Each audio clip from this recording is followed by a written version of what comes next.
O'zbekiston O'zbek mahalla Shofozga kelganmiz. 3 sotixga tushgan 6 ta xonali bitta shiringina uchastka topib qo'ydim. Like bosib turing, hozir ko'rsataman. Ko'chalarni qarang, qanaqa chiroyli va keng ko'chalar. Shofozda juda ham kam bunaqa keng ko'chalar. Ikkita mashina bemalol o'tadi. Sizlarga ko'rsatmoqchi bo'lgan hovlim mana shu hovli bo'ladi. Fasadini ko'ryapsizlar. Mashinani bu yoqqa qo'ysanglar ham bo'ladi. Bisib tashlab mashina kiradigan qilsanglar ham bo'ladi. Men kalitkadan ichkariga kirar ekanmiz. Hozir ichkarilarini ko'rsataman.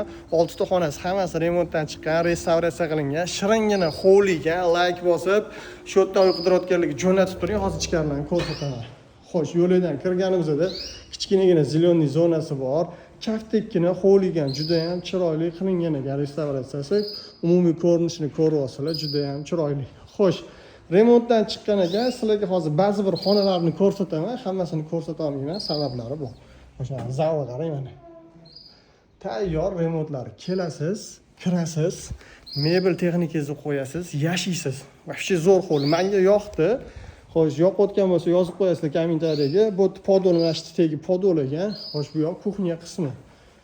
Qarang, chapda kuxnya, bu yerda yana 3 ta xonasi bor. Spalni o'zini sanuzli bilan, mana oshxonalarni qarang.